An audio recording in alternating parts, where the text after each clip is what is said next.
Welcome to Unfiltered. I'm Nigel Walsh, and this is Matt Connolly. Hello, matey. Nigel. How are you? I'm really well. Yeah, Sunday You're in a different afternoon. spot. You're not in your usual officey space. No, Where are you? I am upstairs in the main house in my boys' playroom. I guess it is. It's kind of yeah. So we have three 18-year-olds downstairs, all the way from Australia, and so it's like a little mini youth hostel downstairs. So my office, it was a flat underneath our house, and it's now got three blow-up beds and a bunch of youngsters in there. So it's very sweet. It'd be quite fun to do from down there. It might have been a bit noisier and maybe a little bit smellier, or actually, Well, you know what? They're all what asleep. what, With what bed you're bad actually jet lag. saying is you are in the sanctuary and safety of a youngster's bedroom, and if this all goes terribly wrong, you're going to grab out and go and get the Lego, right? Yeah, I mean, there's a lot to play, a lot of board games in here, and there's also weirdly some booze as well. But I'm off the booze. I don't know why we keep it in our kids' playroom, but Just for safety, right? Hey, why have you got booze over just here, in case. sausage? Well, Dad's hiding it from Mum. What about you? How are you, Nigel Walsh? You I'm good? good. I'm actually very relaxed after a few days away with Mrs. Walsh. We went And for how was it? our first kid-free holiday in about 12 years. So it Yeah, was nice. lovely. I make you laugh. The last time we went away, we left with Oscar with his Emma's mum and came back to find her in hospital having had a heart attack. So maybe that's why we didn't do it for a very long time, but they're now old enough to look after Wow. themselves. Little guy, I say little guy, not so little guy. You've met him, 6'2", is perfectly adequate and capable of looking after himself, and will be driving in 15 days. God help us! Incredible. In fact, That's amazing. that's a really good start actually for this week. I had to call the insurance company, and I called Aviva. No, I didn't. I called Admiral for our insurance because it's up for renewal and whatever else the Yeah, day before his birthday. I'm like, how do I good add and do timing. it and whatever? And the guy I spoke to, Scott, was awesome. Like he was super clear, crisp, just beautifully, lovely Cardiff accent. It was just brilliant. Like it was a really cool experience. I meant to put it online as well, but really, really cool. It did make me chuckle. Does your 17-year-old who's just about to drive have his license for a month? Is he married? No. Has he any kids under 16? I hope not. Like, they were just odd questions. And even Scott was having a good giggle going, I have to ask these questions. I'm sorry. I'm like, but they seem a little bit ridiculous. Yeah, don't they just?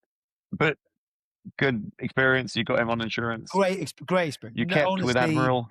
way better than expected. I'm not following my own advice. Like I get asked all the time. You must do the same. Like when you work in insurance, you go, what should we do for my kids' insurance? They're just about to start driving. It's really expensive. Like, give them an Uber voucher and worry about it in 3 years' time. And Yeah, here I totally. am. I thought he would not drink and I thought he would not drive. And Right. he's doing both. So it just shows you I am wrong on everything.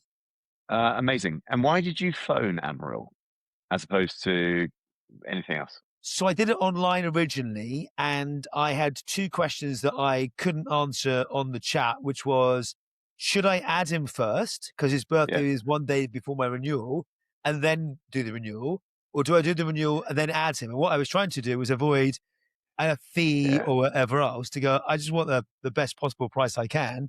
And the guy, as I said, I got through to Scott, and he was brilliant. And 25 minutes later, it was all sorted. Well done, mate. Well done. So, And then, did you buy him a car, or has he bought himself a car, or is he on your insurance? No, I changed my car, and this is actually a really interesting debate amongst friends with kids of Oscar's age right now.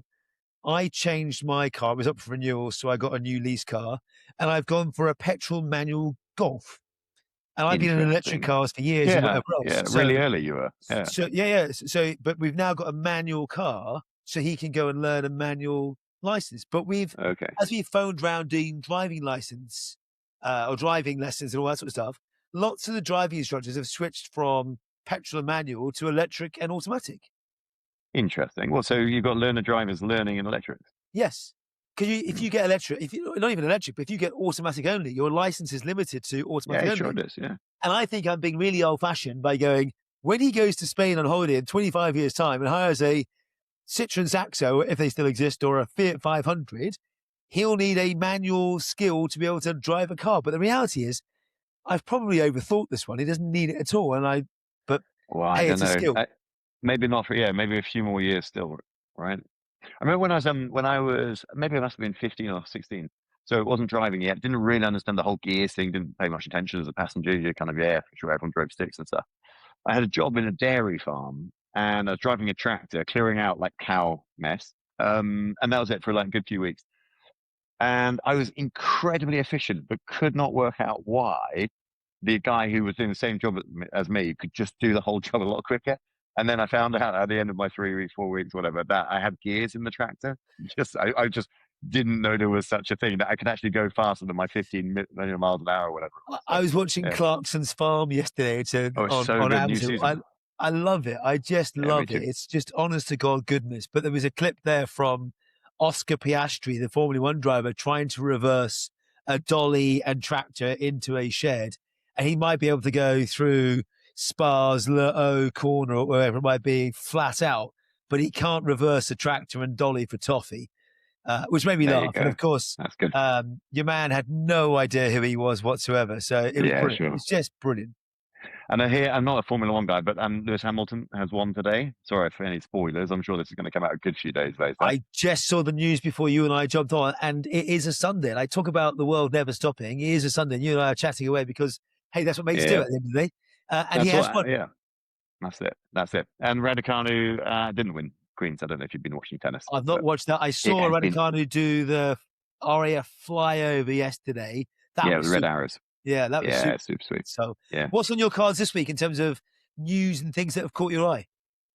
Mate, I've been a little obsessed with Corgi. So we talked about it briefly, didn't we? We talked about, we both listened to the company in America, OBS. I don't know if you saw them at ITI. I think they were speaking at Insurance Insights. I don't know if you caught any of that. I didn't catch any of the speakers, to be fair. But yeah. Okay. Yeah, they came up in the conversation. I sit on the ITC advisory board, and we were talking about them. They were giving nothing away as to whether they are going to be speaking or not going to be speaking. But then I think someone on the call was talking about how at ITI, I mean, they're classic. It's going to create an audience, right? Because they're such a divisive business. And we were talking about the culture side, where the founder is, he sleeps in the office, it's 24/7, he expects everybody to be there. Right?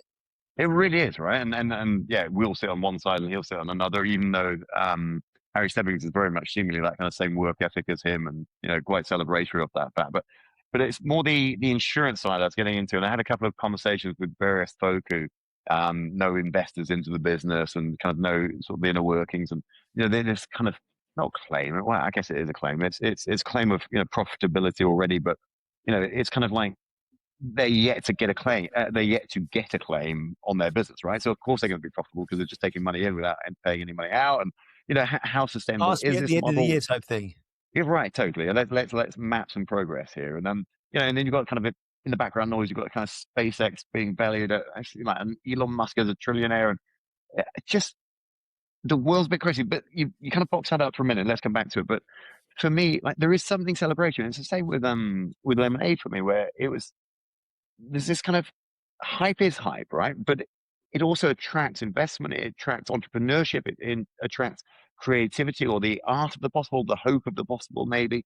And there's something that is genuinely good about that, right? And I really do think, and especially in an industry that is, riddled with legacy and all the same narrative that we've had for so long, right? But there is something good about, we want to absolutely drive change and accelerate that change. Yet, it's just seemingly a repeat from 10 years ago. That it really feels like it, right? Honestly, I looked at it and I love the progress and the excitement and the change and more stuff coming into the industry.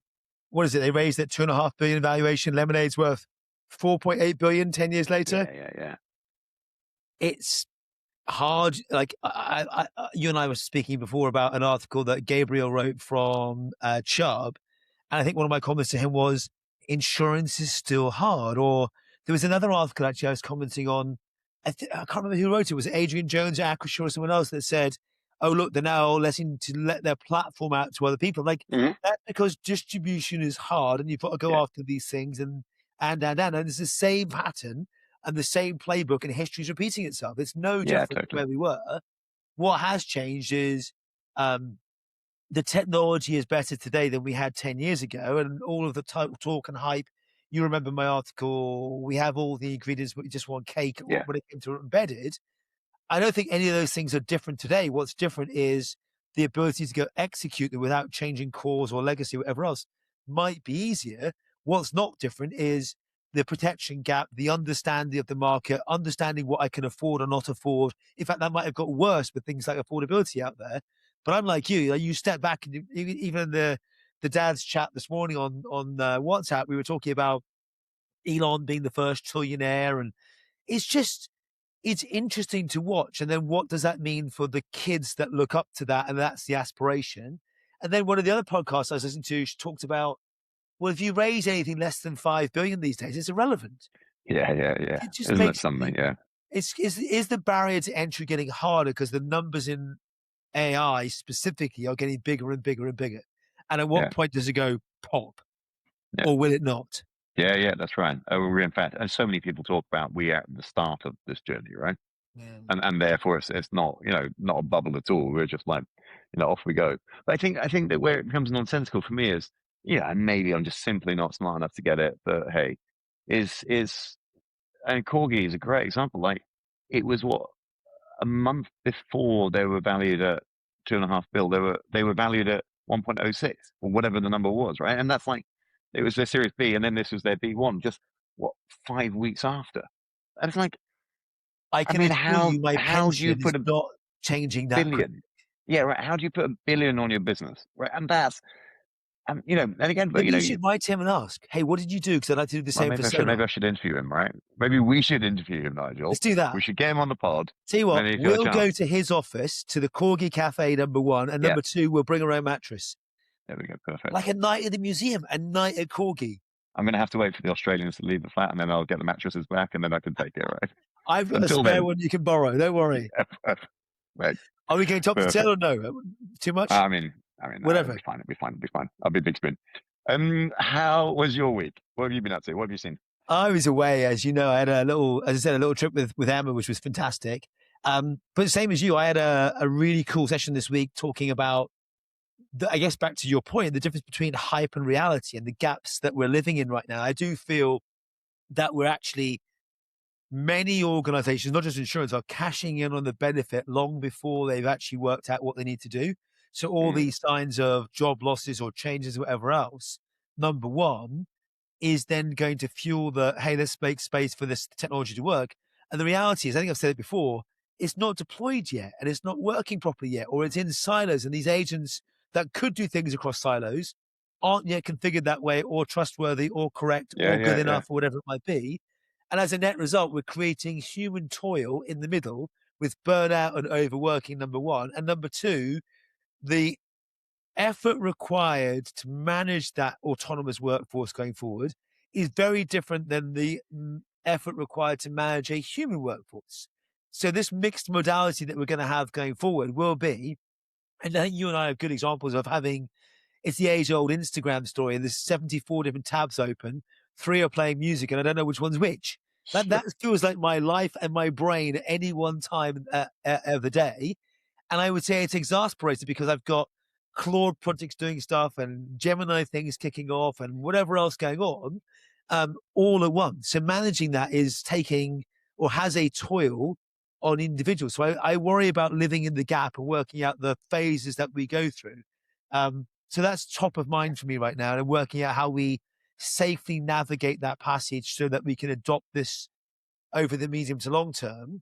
But short to medium, I think we're actually going to need more people. And I keep going back to the articles I shared last week around Ben Evans and Aaron Levy from Box, where when the cost of arguing goes to zero, we need more people. When we went from pen and paper to calculators to Excel spreadsheets to accounts packages, we needed more accountants, not less. And in this short period of time, or this window, let's call it 3 to 5 years, as large enterprises, let's call it 20, 30, 50, 100,000 people, adopt and consume this cool new technology, which they will, and the floor will raise, not just the ceiling. We will need a boatload more people to make that work and get it embedded. Yeah, nice. So I'm the What optimist in the world, right? I yeah, think no, I hear it. I I, hear it I think loud and clear. people talk about the negative bits too much and not the upside of the things that we're doing. Hmm. One of the things I know we talked about this over the years, but with your US hat on, I'm always interested in about like this kind of European versus rest of the world almost, right? So certainly versus US, but there's also China and probably beyond. Like we've lost the model race, right? I feel maybe that should be phrased as a question as opposed to a statement. But in terms of kind of like because the part of it is like Anthropic just kind of closing down Fable. Is it Fable 5? Was it this week?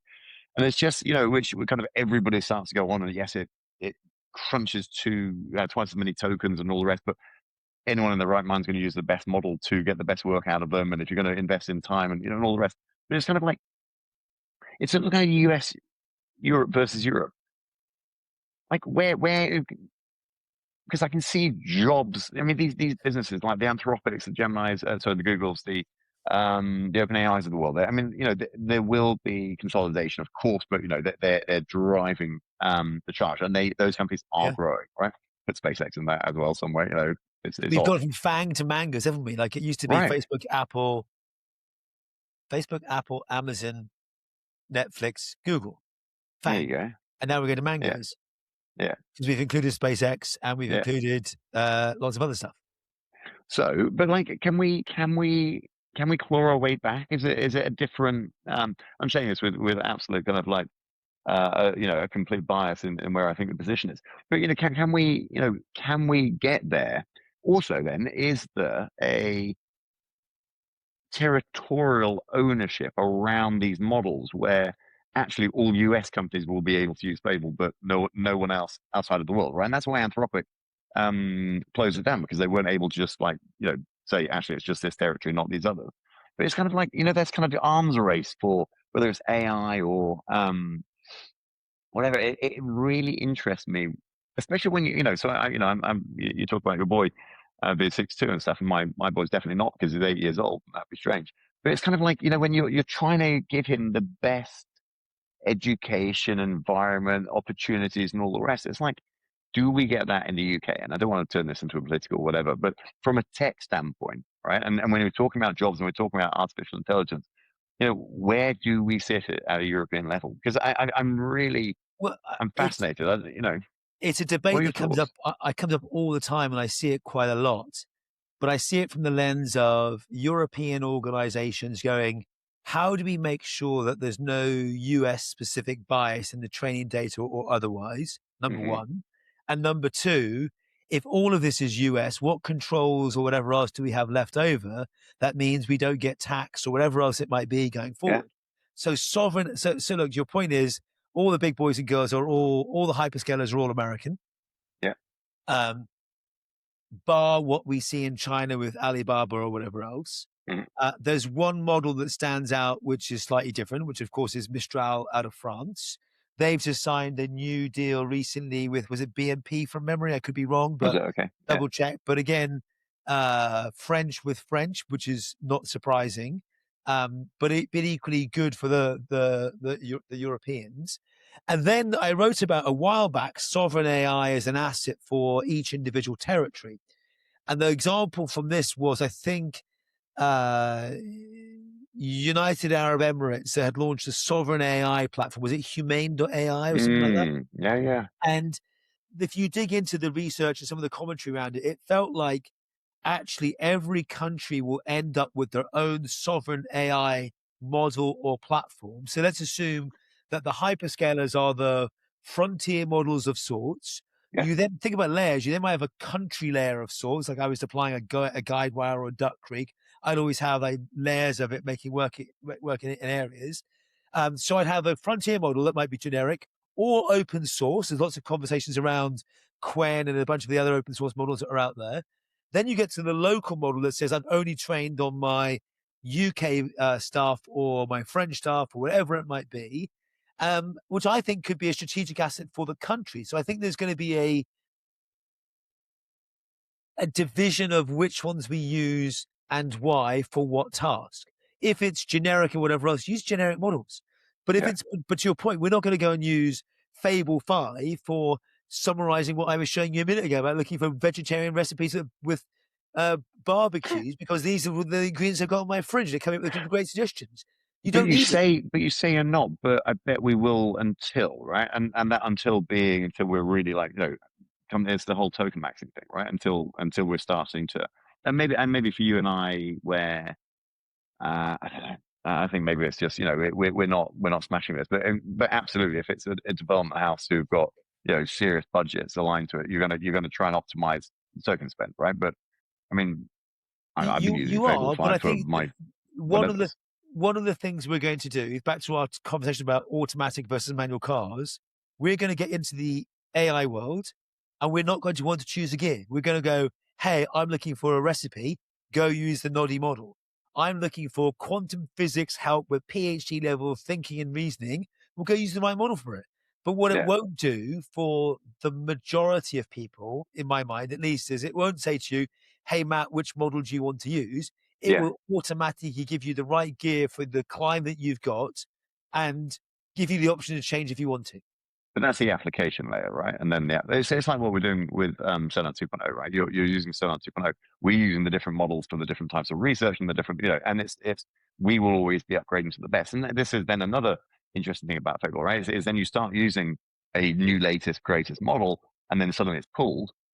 Like how much that's going to erode your trust. It's going to erode the stability. It's there's all sorts of knock-on effects around that. And maybe once they're out, I'm not going to be jumping shit from Anthropic because Yeah. of But this one time. But you'll find the thing that is most relevant and comfortable for you to use.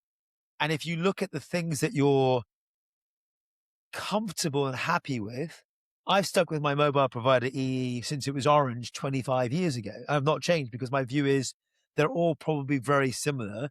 And actually, I'm more interested in the handset than I am the network, as long as the network gets me a good enough signal. you're still on the original handset as well. I am, but it's got. Do you know what? I have a box full of the old phones, and I look back at them and Brilliant. go, Sure. "They're super cool." Like, there's lots Yeah. of there is actually lots of talk right now. I completely digress about going from smartphone to, I don't say dumb phone, but back to like a flip or whatever else Yeah, that man. doesn't get you distraction. And randomly, this week in the UK, there's rumors that we'll introduce a smartphone like ban and time limits that Keir Starmer will come out with earlier this week. So we may or Okay. may not Not heard that. follow. We may or may not follow what the Australians have done. Although, again, reading about that, they've said it may not have been successful. So, Interesting. but sticking with government stuff and go back to your sovereign piece, we also announced this week in the UK a 1.1 billion pound investment for sovereign AI infrastructure, whether it is compute, chip development, capital, Yeah. skills, etc.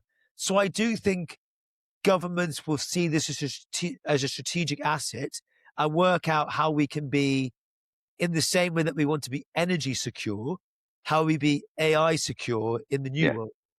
Yeah. I think that infrastructure opportunity could be a really good one for us in the UK. And it's great. It's great that investment's there, right? So And the flip side is back to the things like AI backlash that I talked about before we started press record. 30 US states right now have banned the building of data centers.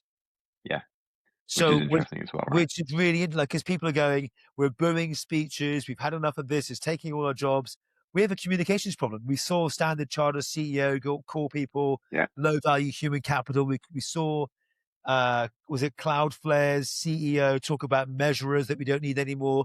And these are humans, like boys and girls, men and women, mortgages, kids. We've got to think of a better way of being more positive about the change that you've got and where these people go going forward. Mate, I love it. Right? Such an optimist, aren't you? It's great. I really am, because I think Yeah, this. I it's think good. it will. I don't think we're putting the toothpaste back in the tube once it's out, but I also think it will all figure itself out in a way, right? We were going to need more Yeah, people. run me through the toothpaste one. I mean, it's just not a phrase I'm terribly Have used you to. never heard the phrase? Once the toothpaste is out of the tube, you're never going to get back in. Ah, amazing One for work. you to This. one for you to Google later. Well, I can't wait. It's gonna how I'm gonna spend my Sunday evening, much. Mate, in terms of Sunday evening, how are you spending yours?